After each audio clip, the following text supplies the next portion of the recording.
नमस्कार मित्रांनो, रेवतीज food corner मध्ये आज आपण तयार करणार आहोत मस्त आणि गरमागरम असा आलू पराठा।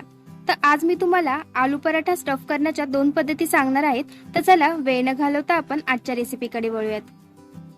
तर त्यासाठी इथे मी 2 वाटी गव्हाचं पीठ घेतलेलं आहे। तर आपण ह्या एका परातीमध्ये हे गव्हाचं पीठ काढून घेऊयात। त्यामध्ये चवीनुसार मीठ आणि चांगलं मिक्स करून घ्यायचं। आणि आता आपण ह्यामध्ये पाणी घालून ह्याचा जास्त घट्टसर असा गोळा मळायचा नाही। तर आपण चपातीसाठी कशा पद्धतीचं पीठ मळून घेतो त्या पद्धतीचं पीठ आपल्याला पराठ्यासाठी देखील मळून घ्यायचं आहे आणि चांगलं मळून घ्यायचं सर्व बाजूंनी।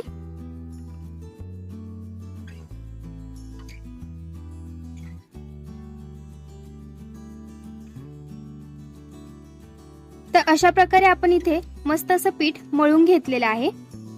आणि आता आपण ह्यावर 1 चमचा तेल घालूयात परातीमध्ये। तेल घातल्यामुळे काय होतं, जे पीठ आहे ना ते अजून चांगलं मऊसर असं होतं आणि पराठे देखील खूप छान असे फुगतात आणि पीठ देखील चांगलं भिजलं जातं। त्यामुळे आता आपण ह्या तेलामध्ये देखील पुन्हा हा गोळा मस्त असा मळून घेऊयात। तर अशा प्रकारे आता आपलं पीठ देखील इथे मळून झालेलं आहे। तर आता आपण ह्याला भिजण्यासाठी 15 ते 20 मिनिटं साईडला ठेवून देऊयात। आणि आता इथे मी 3 उकडलेले बटाटे घेतलेले आहेत मोठ्या आकाराचे। जर तुमच्याकडे छोट्या आकाराचे असतील तर तुम्ही 4 ते 5 घेऊ शकता। आता आपण हे चांगले स्मॅश करून घेऊयात।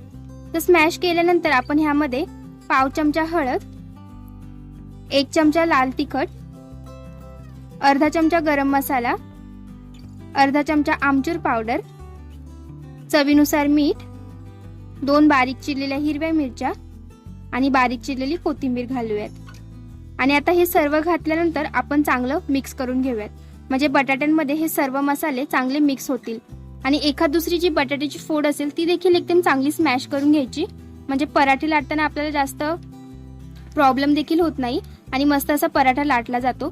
तर आता तुम्ही बघत असाल मस्त असा बटाटा स्मॅश देखील झालेला आहे आणि मसाले देखील मस्त असे बटाट्यामध्ये सर्व बाजूंनी मिक्स झालेले आहेत। आता आपण ह्याचे छोटे छोटे गोळे तयार करून घेऊयात समान आकाराचे, म्हणजे काय होतील, एकाच वेळी आपण गोळे तयार केले ना की आपल्याला पराठे देखील झटपट असे तयार करता येतील। तर आपण ह्या आकाराचे सर्व गोळे तयार करून घेऊयात। तर आता आपलं पीठ देखील इथे छान असं भिजलेलं आहे। तर आपण ह्यातला एवढ्या आकाराचा उंडा काढून घेऊयात आणि पुन्हा हाताच्या सहाय्याने छान असा मळून घ्यायचा। आणि जी बटाट्याची स्टफिंग करणार आहोत ती देखील आपली तयार झालेली आहे। तर आता मी तुम्हाला आलू पराठा स्टफ करण्याची पहिली पद्धत दाखवणार आहे। तर त्यासाठी जो आपण उंडा बाजूला काढून घेतलेला होता तो ह्या पिठीमध्ये घोळून घ्यायचा आणि आपण पुरणपोळीसाठी कसा उंड्याला आकार देतो त्या प्रकारचा आकार द्यायचा आहे आपल्याला। तर बोटाच्या सहाय्याने मस्त असा आकार द्यायचा। तर तुम्ही बघत असाल कशा प्रकारे मी आकार देत आहे। तर एकदम खोलगट असा आकार द्यायचा, जेणेकरून काय होतं, जी बटाट्याची स्टफिंग आहे ना ती पूर्ण आतपर्यंत चांगली भरली जाते। आणि तुम्ही ह्याला आकार देत असताना थोडा पिठीचा वापर केला तरीही चालेल।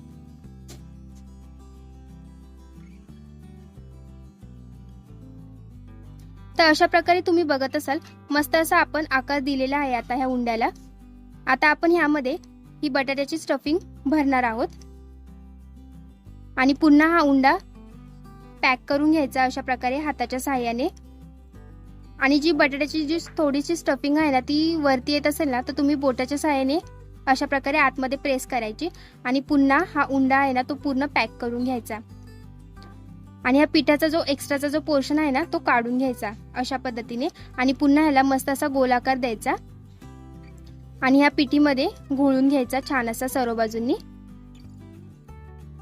आणि पुन्हा ह्याला हाताच्या सहाय्याने अशा प्रकारचा गोलाकार द्यायचा, म्हणजे काय होतं, जी स्टफिंग आहे ना ती पूर्णपणे सर्व बाजूंनी पसरली जाते आणि पराठा देखील खाण्यासाठी खूप चविष्ट असा लागतो। तर आता आपण हा लाटताना थोडा पिठीचा वापर करणार आहोत आणि हलक्या हाताने एकदम लाटून घ्यायचा, म्हणजे काय होतं, स्टफिंग आहे ना ती बाहेर येत नाही। आणि पराठा एकदम पातळसर असा लाटायचा नाही, थोडासा जाडसर असा लाटायचा। तर सर्व बाजूनी छान असा लाटून घ्यायचा आणि लाटताना थोडासा पिठीचा वापर केला तरीही चालेल। तर अशा प्रकारे तुम्ही बघत असाल मी हलक्या हाताने एकदम लाटून घेतलेला आहे आणि ह्याच्या कडा देखील तुम्ही बघत असाल अशा प्रकारच्या कडा ठेवायच्या आहेत आपल्याला पराठ्यासाठी। तर मस्त असा आपला पहिला पराठा लाटून झालेला आहे। तर आता मी तुम्हाला दुसरी पद्धत दाखवणार आहे। तर त्यासाठी आपण पुन्हा एक उंडा घ्यायचा आणि सर्वप्रथम आपण हा लाटून घ्यायचा आणि लाटल्यानंतर आपण ह्याच्या मध्यभागी ही बटाट्याची जी स्टफिंग आहे ना ती ठेवायची आणि ह्याच्या ज्या सर्व पाकळ्या आहेत ना त्या बंद करून घ्यायच्या उंड्याच्या. म्हणजे आपण मोदकाला कसा आकार देतो त्या पद्धतीचा आकार द्यायचा आणि पूर्ण पॅक करून घेतल्यानंतर ह्याचा जो एक्स्ट्राचा जो पोर्शन आहे ना तो काढून घ्यायचा आणि पुन्हा पॅक करायचा. तर अजून थोडासा एक्स्ट्राचा जो पोर्शन आहे तो देखील मी काढून घेत आहे आणि गोल असा पॅक करून घेतल्यानंतर पुन्हा पिठामध्ये घोळून घ्यायचा आणि जसा पहिला पराठा आपण लाटून घेतलेला होता तसाच आपण हा पराठा पिठीचा वापर करून मस्त असा जाडसर असा लाटून घ्यायचा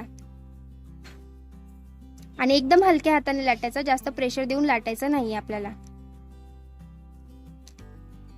तर अशा पद्धतीने आपला दुसरा पराठा देखील मस्त असा लाटून झालेला आहे. तर आता आपण हा मस्त असा भाजून घेऊयात.